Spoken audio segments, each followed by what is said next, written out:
Ahora sí, póngase cómodo, nada más no se me duerma, por favor. Y vamos a estudiar el capítulo 8 del libro de Hechos. Vamos a estudiar 4 versículos, hermano. Capítulo 8, versículo del 1 al 4. Le voy a dar lectura y vamos a, con la ayuda de Dios, a tratar de explicarlos. Amén. Dice así capítulo 8. Y Saulo consentía en su muerte. En aquel día hubo una gran persecución contra la iglesia que estaba en Jerusalén, y todos fueron esparcidos por las tierras de Judea y de Samaria, salvo ¿quiénes, hermano? Los apóstoles. Y hombres piadosos llevaron a enterrar a Esteban, e hicieron gran llanto sobre él. Y Saulo asolaba la iglesia, y entrando casa por casa, arrastraba a los hombres y a mujeres, y los entregaba en la cárcel. Pero los que fueron esparcidos iban por todas partes anunciando el evangelio. Hace 15 días, hermanos, estudiamos que estaban acusando a Esteban de ser un blasfemo porque lo querían matar. ¿Cuántos dicen amén? Y Esteban terminó acusándolos a ellos, a todo el pueblo judío y a los líderes religiosos. ¿De qué los acusó? De ser duros de cerviz, de ser incircuncisos de corazón, de resistir siempre al Espíritu Santo, de tener la ley de Dios y no guardarla, de haber matado al Mesías, al Señor Jesucristo. ¿Cómo reaccionaron todos este pueblo y los líderes? Lo mataron. ¿Por qué? Porque está escrito que la luz vino al mundo y los hombres amaron más las tinieblas que la luz, porque sus obras son malas. Todas las veces que nosotros prediquemos el evangelio a gente inconversa, va a reaccionar con odio hacia Dios y hacia nosotros. Cristo lo dijo: si a mí me persiguieron, a vosotros también los van a perseguir. ¿Cuántos dicen amén? Y el capítulo 8 inicia así: y Saulo consentía en su muerte. ¿Sí? Nosotros vemos que cuando estaban matando a Esteban, ¿quién estaba ahí presente? Saulo de Tarso. Pusieron sus ropas de Esteban, me imagino que los desnudaban para matarlos, porque pusieron las ropas de Esteban a los pies de este joven. Aquí vemos que era un joven llamado ¿qué? Saulo. Los que no han leído la Biblia a lo mejor dirán: ¿y quién es ese Saulo? Los creyentes sabemos que más adelante el autor del libro de Hechos, Lucas, dice que Saulo también se llama Pablo. También se llama ¿cómo? Pablo. Entonces tenía dos nombres, Saulo y Pablo. Y vemos que desde el capítulo 13 de Hechos se le empieza a llamar Pablo. Y de ahí hasta el capítulo 28 de Hechos se le llama Pablo. Después Pablo, cuando envía sus cartas a las iglesias, ¿él cómo se autonombra? Pablo. Pablo, llamado a ser apóstol de Jesucristo. Pablo, siervo de Jesucristo. ¿Cuántos dicen amén? Ahora, ¿quién era este Saulo o este Pablo? Antes de venir a Cristo, ¿quién era? Era un judío.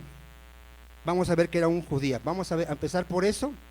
Hechos 22:3. Vamos a conocer un poquito la vida de Saulo y vamos a aprender de lo que él creía el día de hoy. Hechos 22:3. A ver, ¿qué dice Pablo de sí mismo? Yo de cierto, ¿qué dice? Soy judío, nacido en Tarso de Cilicia. Esta ciudad, la ciudad de Tarso que estaba en Cilicia, no era la tierra de los judíos. Él nació en otra tierra que estaba bajo el dominio de los romanos. Pero después él dice: nacido en Tarso de Cilicia, pero criado en esta ciudad. ¿Dónde creció Saulo de Tarso? En Jerusalén. A ver, ¿dónde creció? En Jerusalén. Él nació fuera de Jerusalén, pero su familia vino a residir a Jerusalén y ahí él creció en Jerusalén. ¿Por qué es importante eso que está contando Saulo? Vean por qué. Instruido a los pies de Gamaliel. A ver, ¿cómo fue criado Saulo de Tarso? Fue instruido conforme a la ley de Moisés. ¿Sí? Él tuvo por maestro a Gamaliel, que era un maestro reconocido en ese tiempo, y Pablo fue discípulo de Gamaliel. O sea, de los apóstoles, ¿se acuerda cómo eran los demás apóstoles? Eran sin letras. ¿Qué quiere decir cómo eran los demás apóstoles? Los demás apóstoles jamás fueron discipulados por ningún maestro de la ley. Por eso la gente se asombraba de los apóstoles cuando oía hablar la palabra de Dios, porque decía, estos hombres que no son del vulgo y son hombres que no han sido discipulados por ninguno de nosotros, y se admiraban. Pero Pablo no. Pablo desde pequeño, así como Timoteo, fue instruido en la ley de Moisés. Él conocía la ley de Moisés. ¿Hasta ahí vamos, hermanos? Bueno, dice ahí, estrictamente conforme a la ley de nuestros padres, celoso de Dios, como hoy lo sois todos vosotros. A ver, ¿qué era Saulo de Tarso? Celoso de Dios. ¿Qué quiere decir que Saulo era celoso de Dios? ¿Cuántos de aquí somos celosos de nuestro Señor Jesucristo y de su doctrina? ¿Y qué quiere decir que eres celoso, hermano? ¿Tú qué haces si escuchas a alguien hablando mal de tu Señor Jesucristo? ¿No presentas defensa? ¿Qué haces si escuchas hablar mal de o que están torciendo la doctrina de Dios? Tú dices, ay, que digan lo que quieran. No, tú eres celoso y dices, no, tú estás mal. Tú estás blasfemando, tú estás pervirtiendo el evangelio y tú presentas defensa de la palabra de Dios. Porque tú tienes un celo por las cosas de Dios. ¿Cuántos dicen amén? ¿Qué pasa si tú sabes que en la iglesia hay fornicación? Tú eres celoso y tú vas con esa persona y le dices, estás en pecado y estás por tu causa estás blasfemando el nombre de Dios allá afuera. ¿Cuántos dicen amén? ¿Por qué te estoy diciendo esto? Porque Pablo, a pesar de que era incrédulo y de no conocer a Jesús, ¿por qué crees que empezó a perseguir a la iglesia? Porque él era celoso de Dios. Vamos a ver que él creía que estaba haciendo algo bueno, hermano, y él lo hizo por ignorancia. También lo vamos a ver. ¿Cuántos dicen amén?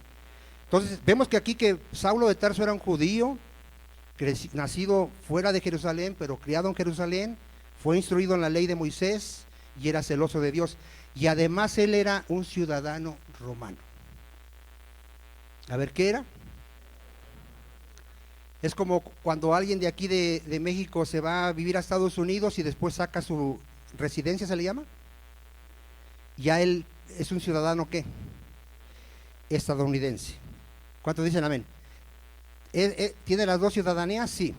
Es mexicano y también es americano. ¿Cuántos dicen amén? Saulo de Tarso era judío y era romano. ¿Por qué te digo esto? ¿En qué le ayudaba a ser romano? ¿En qué le ayuda a alguien que tenga la ciudadanía de los Estados Unidos? Tiene derecho a los privilegios de allá. Tiene derecho al seguro, a un buen trabajo, a todos los derechos que tiene un norteamericano. ¿Qué derechos tenía Saulo de Tarso como ciudadano romano? Él no podía ser apresado ni azotado sin antes ser llevado ante un juicio. ¿Cuántos dicen amén? Y vemos un ejemplo ahí, mire, ahí mismo en Hechos 22, vemos que Pablo es arrestado por los judíos, lo golpean, ¿y quién lo rescata? Los soldados romanos. Después los romanos lo llevan a su fortaleza y le permiten a Pablo hablar. Pablo empieza a hablar de su conversión y les empieza a predicar el evangelio. ¿Y qué terminan de haciendo los judíos? Vamos a verlo en el 22 para avanzar. Y le oyeron hasta esta palabra, entonces alzaron la voz diciendo, quita de la tierra a tal hombre porque no conviene que viva. Aquí ya los judíos le están pidiendo a los romanos que lo maten. Y como ellos gritaban y arrojaban sus ropas y lanzaban polvos al aire, mandó el tribuno que le metiese en la fortaleza y ordenó que fuese examinado. ¿Cómo, hermano? ¿Sí le suena eso algo aquí del país nuestro? Agarran a alguien y ¿cómo le sacan la verdad, hermano? Bueno, así querían sacarle la verdad a Saulo, que qué había hecho, que por qué lo querían matar los judíos con azotes, para saber por qué causa clamaban así contra él. Pero cuando le ataron con correas, Pablo dijo al centurión que estaba presente: ¿os es lícito azotar a un ciudadano romano sin haber sido condenado? Cuando el centurión oyó esto, fue y dio aviso al tribuno diciendo: ¿qué vas a hacer? Porque este hombre es ciudadano romano. Vino el tribuno y le dijo: dime, ¿eres tú ciudadano romano? ¿Qué dijo Pablo? Sí, respondió el tribuno, yo con una gran suma adquirí esta ciudadanía. Entonces Pablo dijo: pero yo lo soy de nacimiento. Así que luego se apartaron de él los que le iban a dar tormento, y aún el tribuno, al saber que era ciudadano romano, también tuvo temor por haberle atado. Gloria a Dios, ¿no, amados hermanos? ¿Dios tiene cuidado de su pueblo, hermano? Gloria a Dios. Aquí se salvó de un azote el apóstol Pablo al tener la ciudadanía romana. ¿Qué más era Pablo, hermano? ¿Qué más era Pablo? Filipenses 3:4. O Saulo, porque por eso le cambiaron el nombre cuando ya fue enviado a predicar el evangelio. Filipenses 3.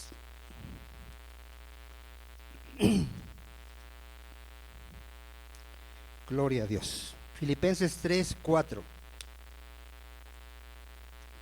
Al ser judío Pablo, ¿en qué confiaba Pablo? Para ser justo delante de Dios, ¿en qué confiaba?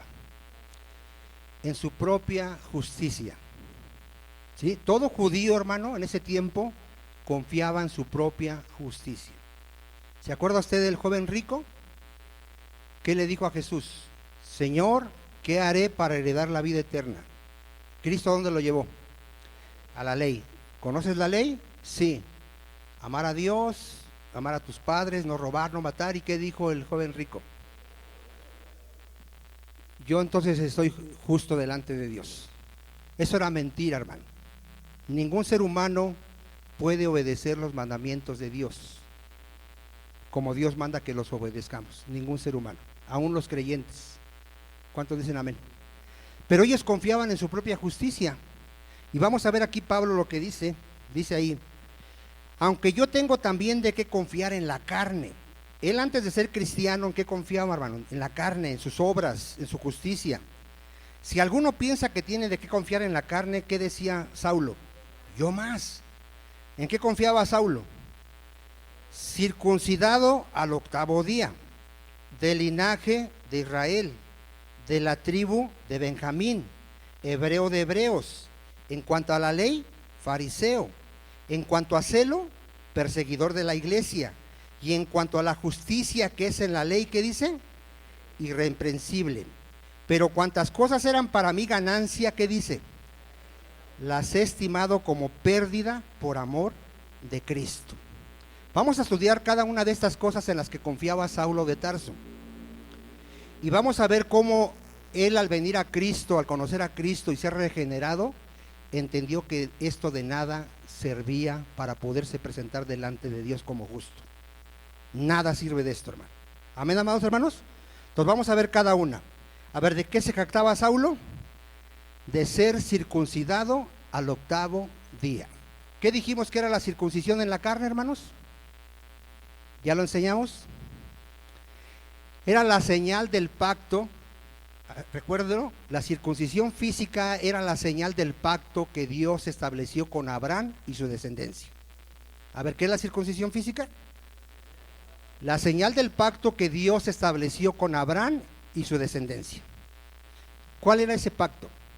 Dios le prometió a Abraham una gran nación y una tierra donde fluye leche y miel. Y le prometió que toda su descendencia sería su pueblo y él sería su Dios. ¿Hasta ahí estamos, hermano? Entonces, y Dios le dijo: Abraham, ahorita te vas a circuncidar. Abraham tenía 99 años. Y vas a circuncidar a tus hijos y a todos los siervos de tu casa. ¿Qué hizo Abraham?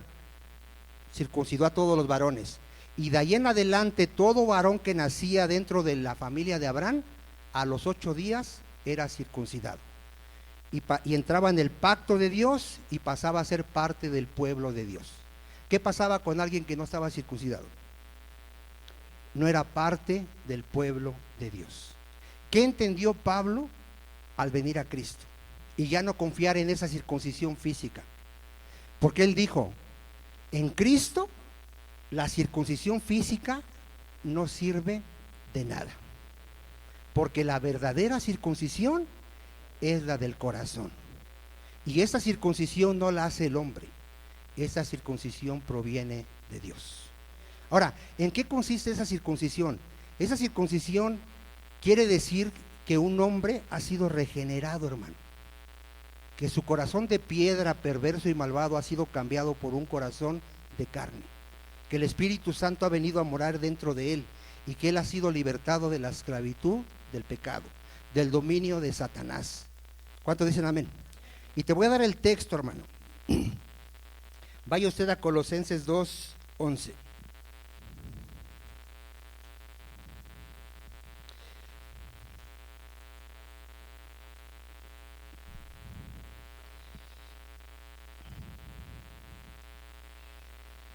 Gloria a Dios. ¿Lo tenemos, hermanos? En él, en Cristo también fuiste circuncidados con circuncisión no hecha a mano, al echar de vosotros el cuerpo pecaminoso carnal en la circuncisión de ¿qué, hermano? A ver, ¿cuál es la característica de un verdadero creyente de acuerdo al tema de la circuncisión? Es alguien que ha nacido de nuevo. A ver, otra vez, si tú estás circuncidado espiritualmente, tú has nacido de nuevo. De ahí la importancia, hermano, de lo que Cristo le dijo a Nicodemo.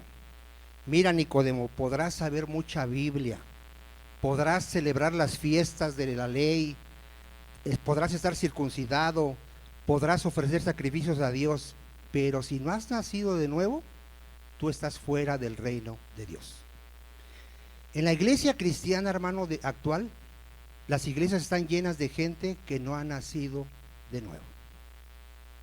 Desgraciadamente es una realidad. La mayoría ha llegado porque siente bonito estar en la iglesia, porque le ha ayudado Dios en algún área de su vida, porque aquí siente paz, porque Dios le hizo un milagro, etcétera, etcétera, etcétera. Un verdadero nacido de Dios, su testimonio es: yo era un miserable pecador. Yo amaba el pecado, practicaba el pecado, aborrecía a Dios, aborrecía a mi prójimo, no era un buen padre, no era una buena esposa, no era un buen hijo, era un ratero, mentiroso, hipócrita, etcétera, etcétera, y Cristo me rescató de ahí. Cristo me dio su Espíritu Santo, cambió mi manera de pensar. Ahora mis deseos sobrenaturalmente es buscar a Dios, leer su palabra, vivir en santidad, orar a Dios, amar a mi prójimo, predicar el evangelio.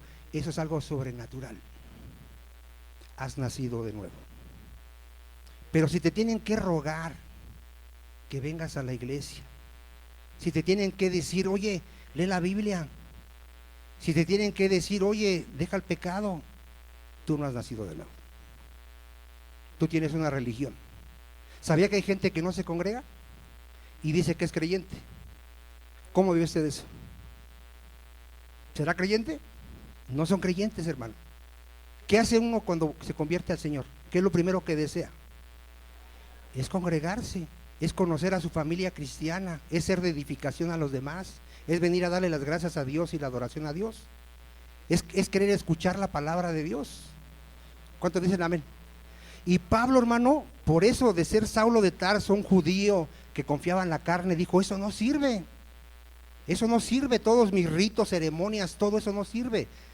Lo que se necesita es ser una nueva creación en Cristo Jesús. Amén, amados hermanos. Gloria a Dios. ¿En qué más confiaba Pablo? En ser linaje de Israel. Si usted lee el Deuteronomio, no lo busque, dice que de entre todos los pueblos, ¿a quién escogió Dios como su pueblo? A la nación de Israel.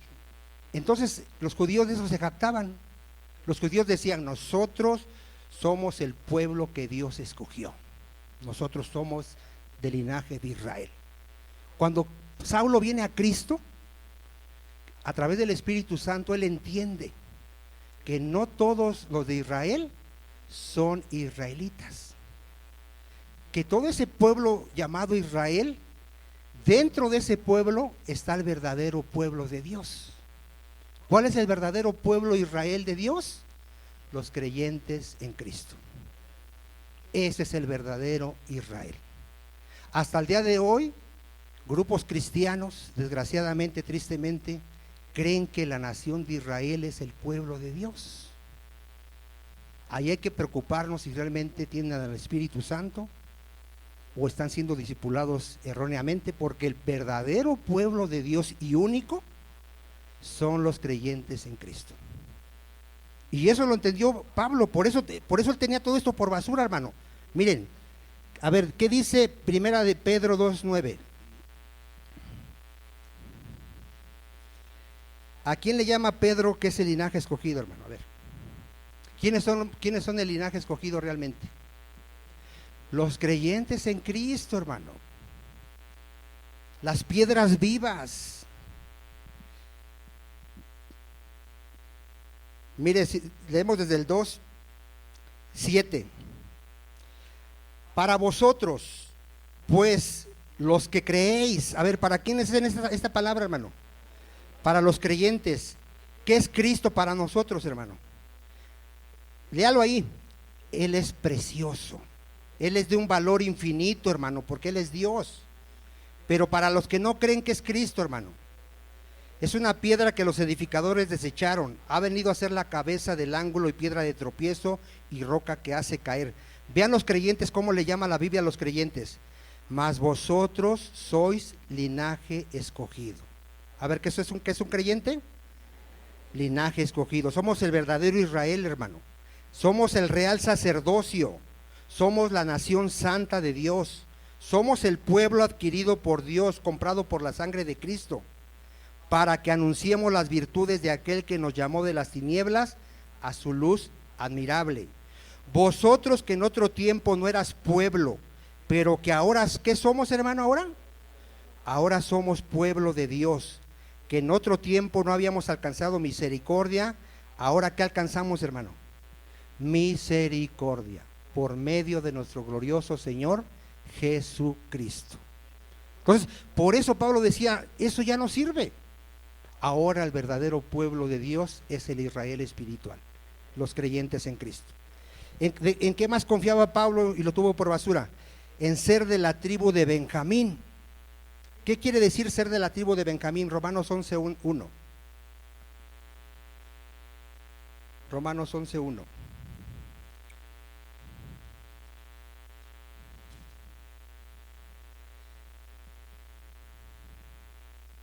¿Lo tenemos, hermanos? Digo pues, ¿ha desechado Dios a su pueblo? En ninguna manera, porque también, ¿qué dice Pablo? Yo soy israelita, de la descendencia de Abraham, de la tribu de Benjamín. A ver, ¿en qué confiaba el apóstol Pablo o Saulo al decir que era de la tribu de Benjamín? Que era descendiente de Abraham. A ver, ¿de qué se jactaban los judíos? De ser descendientes de Abraham. ¿Se acuerda cuando le dicen a Jesucristo? Nuestro padre es Abraham. Así le decían, muy orgullosos. Y Cristo les dice, si fueras hijos de Abraham, las obras de Abraham harías. Él vio mi día y se gozó. Él creyó en mí y ustedes no creen en mí. ¿Cuántos dicen amén? ¿Qué entendió Pablo al ser creyente? Que los verdaderos descendientes de Abraham son los creyentes en Cristo. ¿Sí está de acuerdo o no está de acuerdo? Gálatas, vamos a Gálatas. Gálatas 3:29.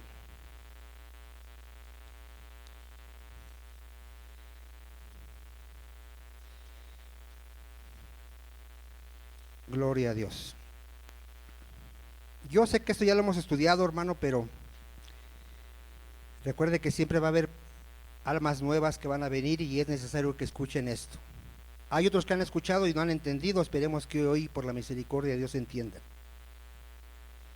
A ver, vamos a ver cuáles son la verdadera descendencia de Abraham. 3:29. Y si vosotros sois de Cristo, a ver, ¿de qué depende, hermano? De ser verdaderos creyentes de quién? De Cristo, hermano. Todo nos lleva a Cristo. Si vosotros sois de Cristo, ciertamente linaje de Abraham sois, y herederos según la promesa. A ver, si tú eres descendiente de Abraham, ¿qué promesa estás esperando de acuerdo a lo que Dios, el pacto que Dios hizo con Abraham? A ver, ¿qué le prometió? La tierra prometida. Tú como descendiente de Abraham, ¿qué estás esperando? Cielos nuevos y tierra nueva donde mora la justicia. Y a nuestro glorioso Señor Jesucristo que vendrá y nos glorificará. O sea, un verdadero descendiente, hermano, no está peleando la tierra física. La falsa descendencia de Abraham ahorita, que son los judíos allá que están en Palestina, ¿qué tierra están peleando? La física, hermano. Esa tierra simplemente era figura de la verdadera tierra, hermano. Abraham, se acuerda que él dice que él vivía en casas de campaña y era riquísimo. ¿Pero por qué vivía en casas de campaña?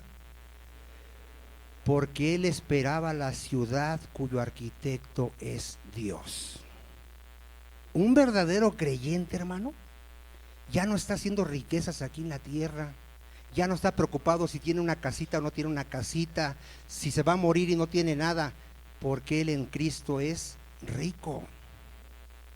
Pero él sabe que las riquezas son celestiales. ¿Cuántos dicen amén? Por eso un cristiano no se va a trabajar el domingo, porque él sabe que las mayores riquezas, ¿cuáles son? Espirituales.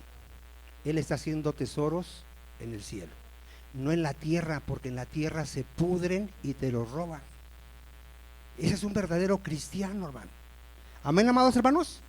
Entonces hasta aquí vemos cómo Saulo tenía todo esto por basura porque lo entendió. ¿De qué más se jactaba Saulo? De que era hebreo de hebreos.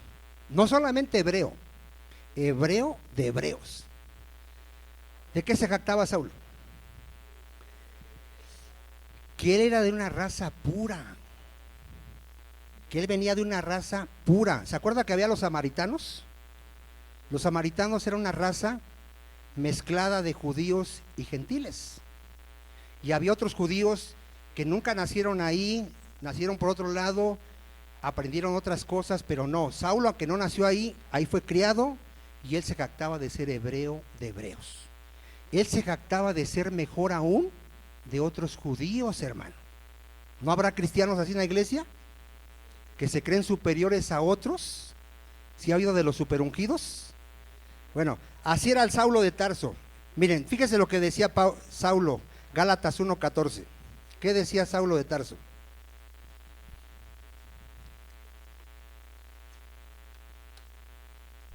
¿Qué decía, hermano? ¿Lo tiene? ¿Qué decía Saulo? Y en el judaísmo aventajaba a muchos de mis contemporáneos en mi nación. A ver, ¿qué decía? ¿Que él era superior? ¿Sí era de esos orgullosos, Saulo? Bueno, en la iglesia cristiana hay quienes no han entendido que nadie es mayor que otro. Nadie es mayor que los demás. No le puede decir el hermano al pie, no te necesito. ¿Cuántos dicen amén? Nosotros no debemos adorar a ningún hombre, sea el pastor, el predicador, el que ora más bonito, el que adora más bonito, no lo podemos ver como superior a nosotros. Es nuestro hermano. Vale lo mismo que nosotros, la sangre de Cristo, tiene dones diferentes y todos los dones son necesarios.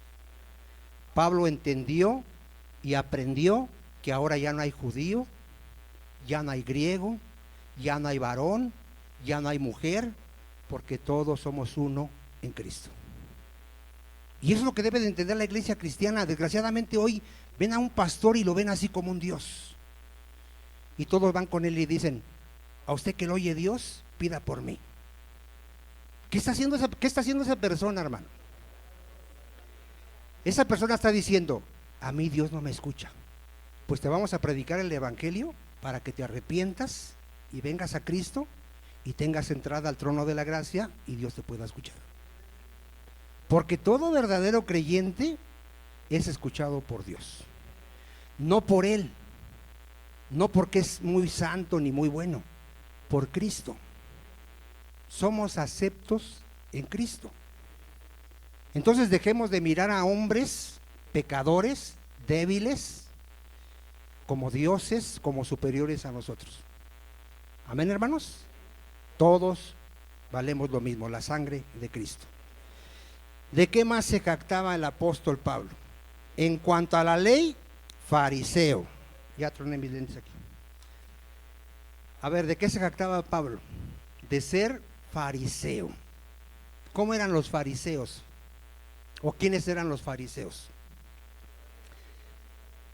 Los fariseos eran los escribas e intérpretes de la ley, de donde salían los maestros de la ley, los encargados de enseñar la ley de Moisés al pueblo, y se creían superior a todos. Y Cristo los denunció: ustedes son unos hipócritas, porque ustedes diezman la menta, el eneldo y el comino, y han dejado lo más importante, que es la justicia, la fe y la misericordia. O sea, esos fariseos se creían bien santos, hermano.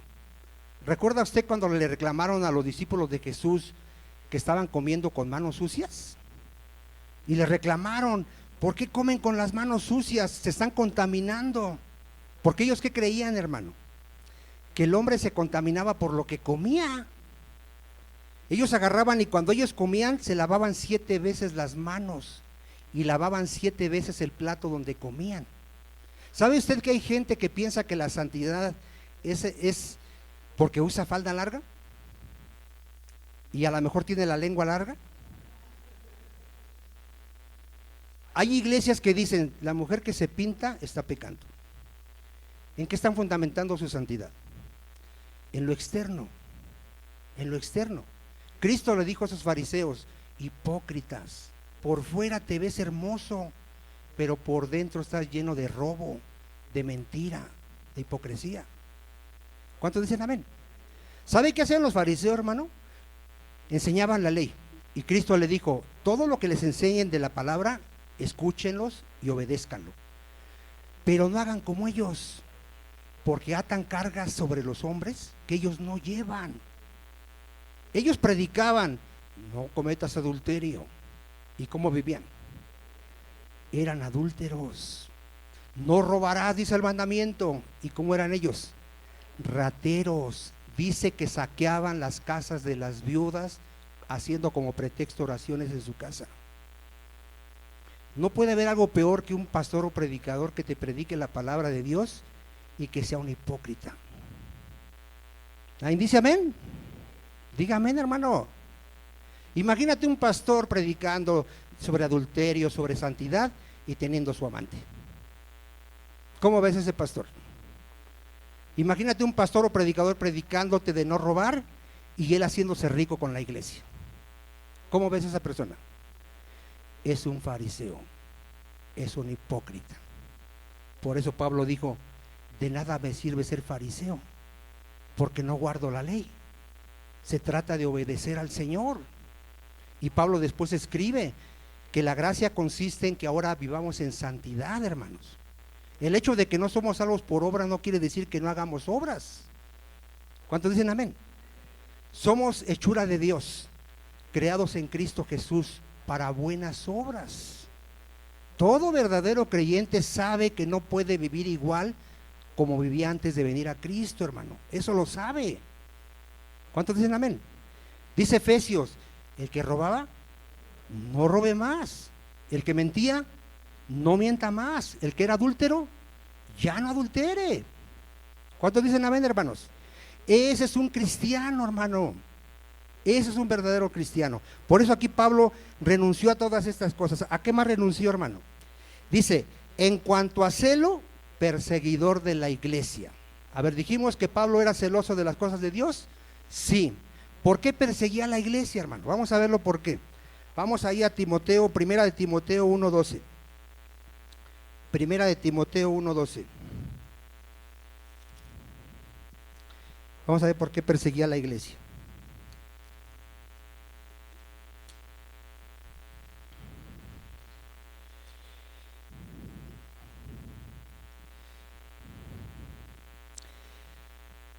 No, y creo que ahí me equivoqué, no era esa, déjeme ver. No, perdón. Primero vaya usted a Hechos 26, perdón. Primero Hechos 26:9. Perdón, hermanos.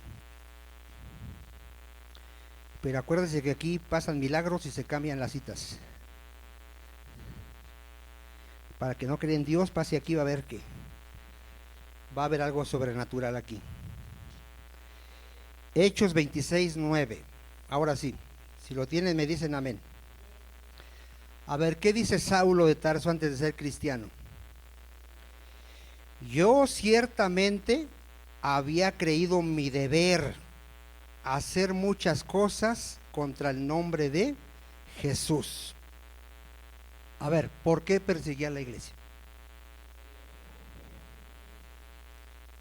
Él creía ser del pueblo de Dios. Tenía la circuncisión, tenía la ley, guardaba la ley ceremonial, enseñaba la palabra tal vez, o la estudiaba, no sé. Y él empezó a escuchar un grupito ahí que mencionaban que un tal Jesús había muerto y que a través de él había salvación, y él dijo, eso es herejía, porque Moisés nos dio la ley, y Moisés nos dijo, el que haga estas cosas, ¿qué? ¿Vivirá? O sea, tenemos que guardar la ley para ser salvos, decía Saulo, porque eso es lo que pensaba un judío.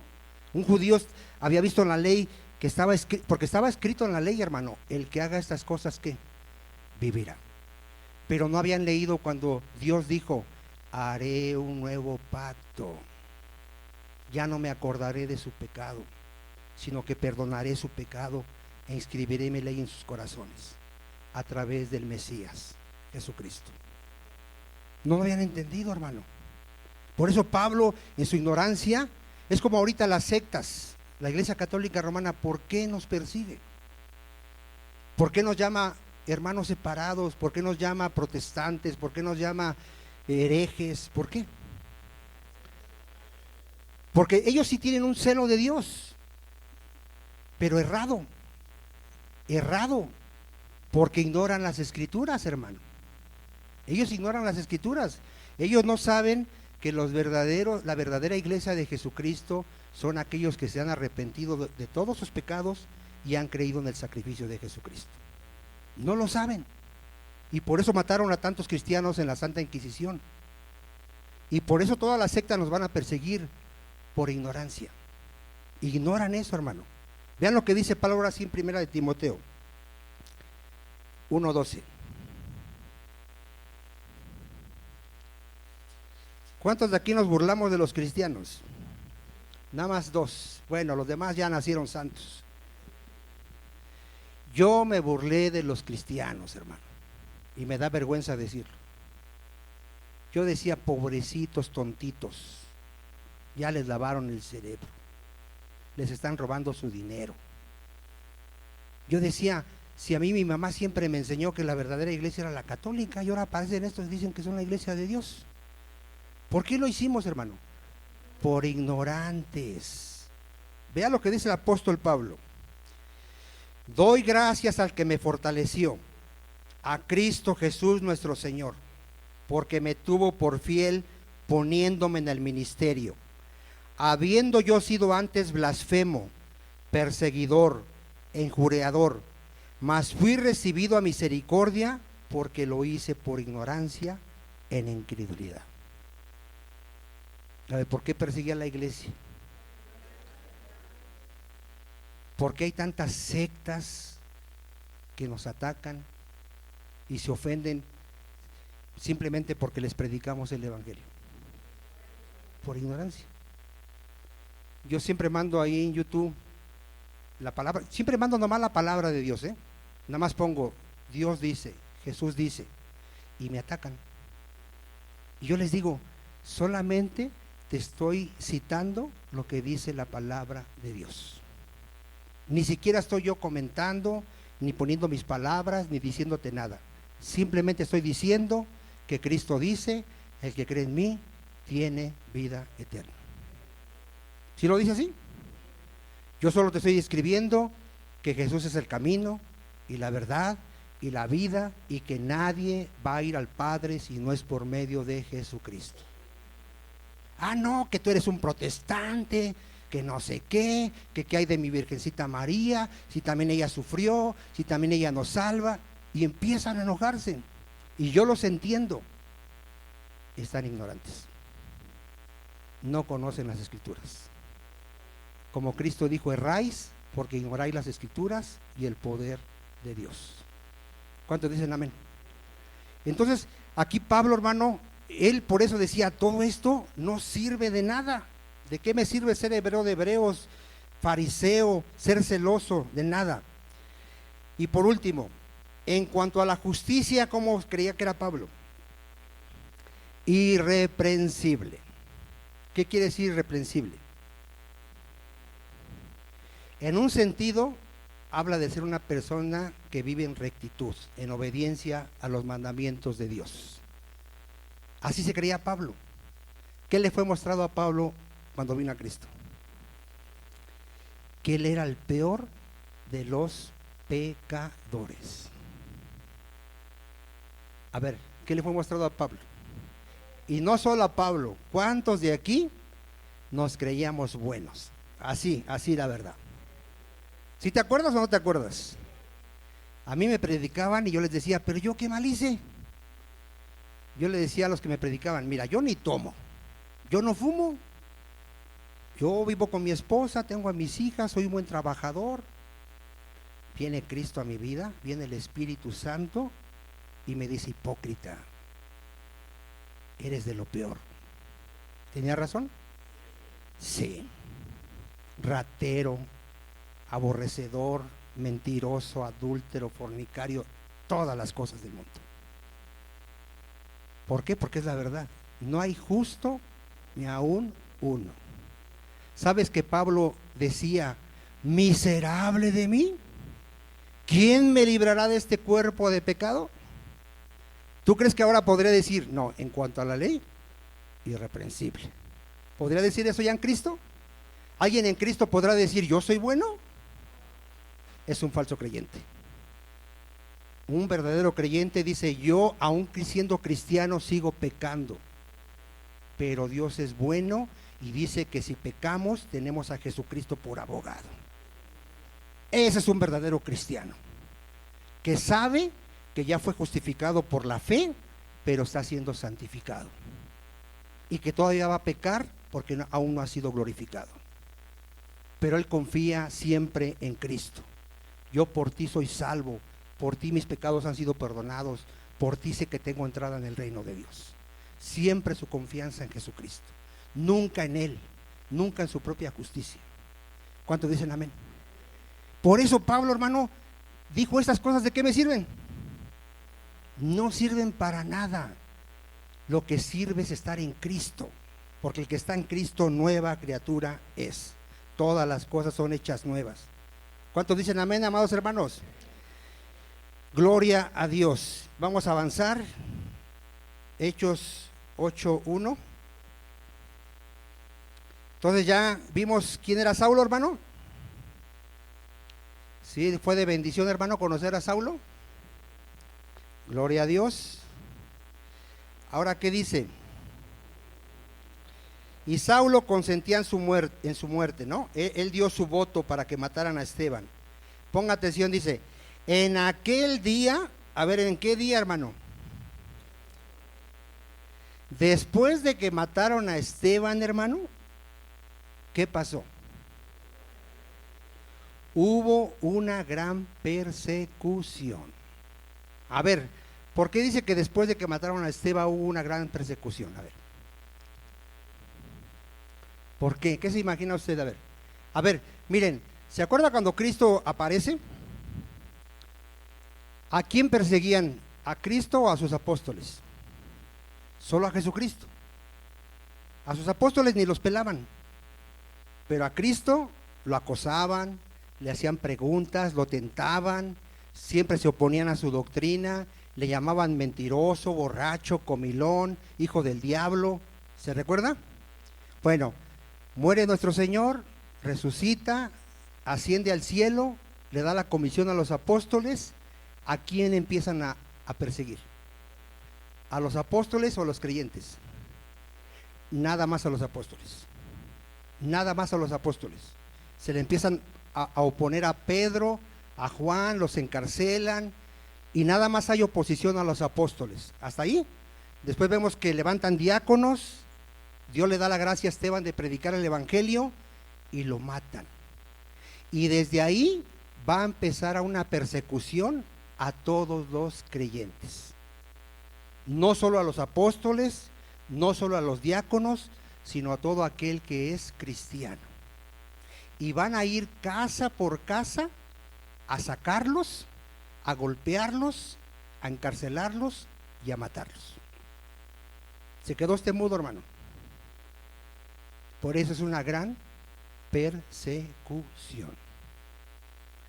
Imagínese usted y póngase en los zapatos de nuestros hermanos que lleguen a su casa y quieran tumbarle el zaguán y se asome usted y vea gente con palos, piedras, cuchillos, machetes, pistolas, derribando su zaguán o su puerta. Póngase en ese lugar, porque es bien fácil leerlo, pero póngase en ese lugar. ¿Qué vamos a hacer? Orar, clamar a Dios. Se quedó usted mudo, hermano, pero eso pasó, casa por casa. ¿Sabrá la gente que aquí somos cristianos? Usted tiene la ventaja que no conocen dónde vive usted. Sí, a menos que allí en su cuadra usted ya diga que es cristiano y sepan que es usted cristiano, pero a mí ya todos saben que aquí somos cristianos. Porque ¿a quién va a ser los primeros? Ese es cristiano, vamos tras él. Va a pasar, hermano, va a pasar. Por eso tenemos que estar firmes, firmes, hermano, porque vamos a necesitar tener una verdadera fe. ¿Sabes quiénes se van a rajar ese día?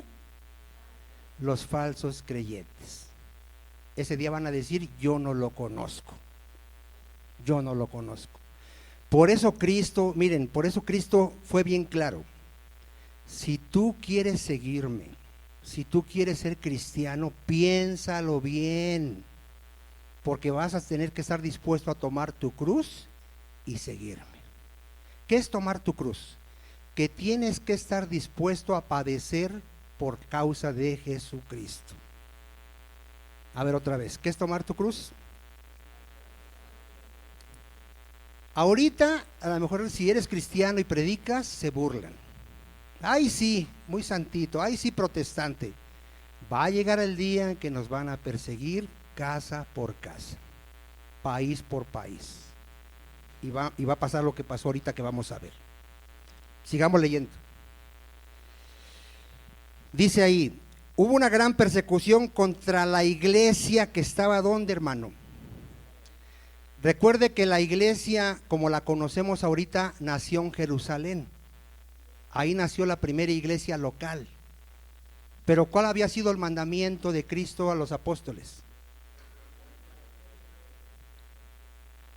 Recibiréis poder cuando venga sobre vosotros el Espíritu Santo, y me seréis testigos en Jerusalén, en Judea, en Samaria y hasta lo último de la tierra. ¿Estamos? ¿Ya habían sido testigos en Jerusalén? Sí. ¿Ya había una iglesia en Jerusalén? Sí. ¿Qué faltaba?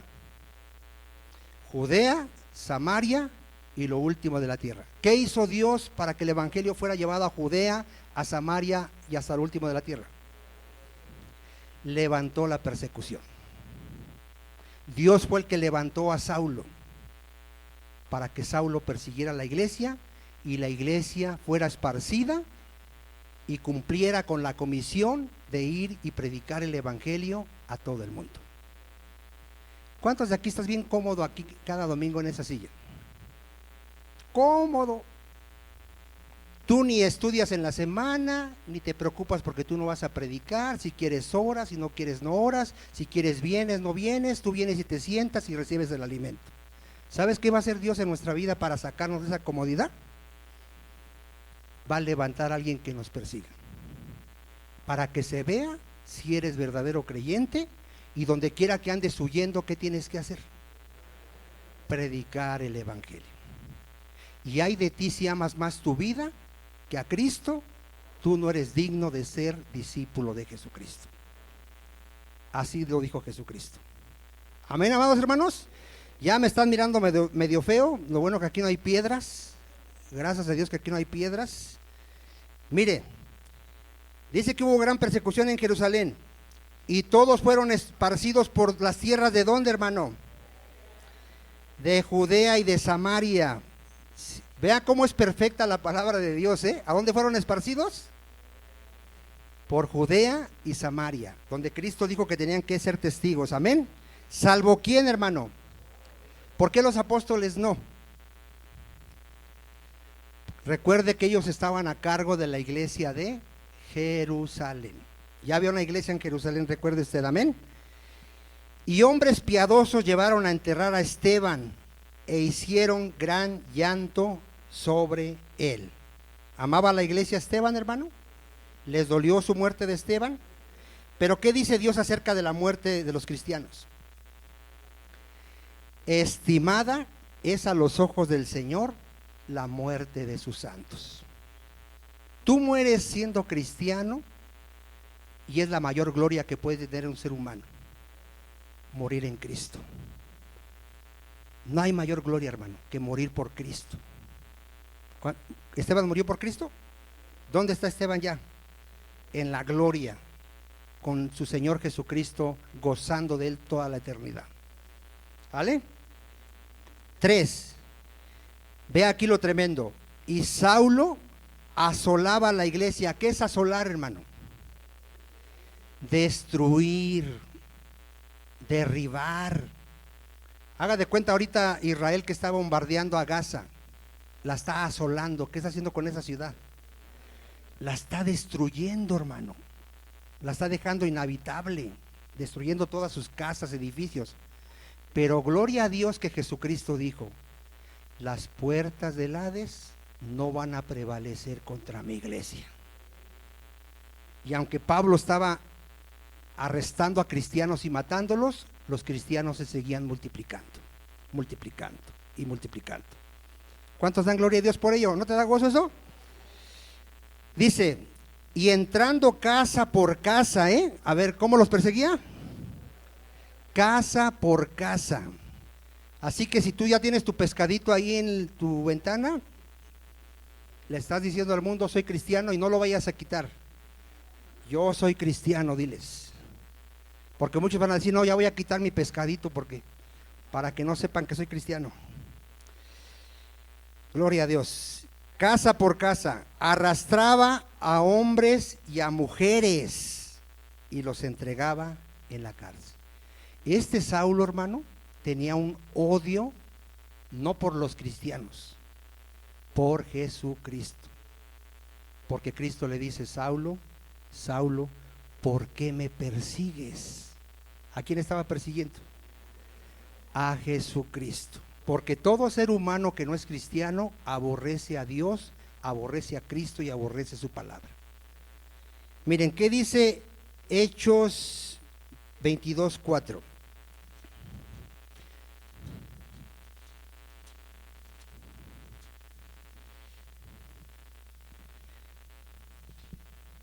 Dice Saulo: perseguía yo este camino hasta la muerte. ¿Ya vio hasta dónde, hermano? Prendiendo y entregando en cárceles a hombres y mujeres. Como el sumo sacerdote también me es testigo, y todos los ancianos, de quienes también recibí cartas para los hermanos. ¿Y qué dice? y fui a Damasco para traer presos a Jerusalén, también a los que estuviesen allí. ¿Hasta dónde llegaba el odio de Pablo, de Saulo? No solo persiguió a los cristianos de Jerusalén, empezó a decir, oye, también allá hay cristianos, denme autoridad para ir por ellos. Iba por todas las ciudades buscando cristianos para arrastrarlos, encarcelarlos y llevarlos a la muerte. ¿Ya vio este Saulo, hermano? ¿Cuántos pensaríamos que se iba a convertir? Pero vemos que nuestro Dios es todopoderoso. Para Él no hay nada imposible. Dile al que está a tu lado, ten fe, también te puedes convertir. Aunque tú lo veas así como que no, Dios puede tener misericordia y te puede dar el nuevo nacimiento. Porque hay quienes dicen, no, ese nunca se va a convertir.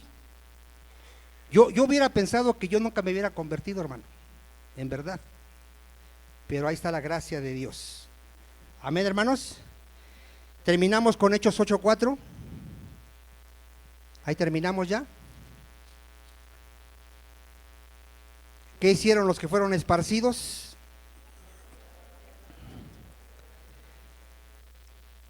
Pero los que fueron esparcidos tuvieron miedo y se escondieron y negaron que eran cristianos. ¿Sí dice así? Iban por todas partes anunciando el evangelio. Pero mira, amado hermano, seamos honestos. Si ahorita que no hay persecución, no predicamos el evangelio, ¿qué va a pasar cuando haya persecución? ¿Cierto o falso? O sea, ahorita, ¿qué debemos de hacer si decimos ser cristianos? Debemos de predicar el evangelio, hermano. Oremos, hermano, oremos todos los días que Dios tenga misericordia de aquellos que decimos ser cristianos, y así como los apóstoles pidamos valor, hermanos, valor, fuerza, gracia para poder ser testigos.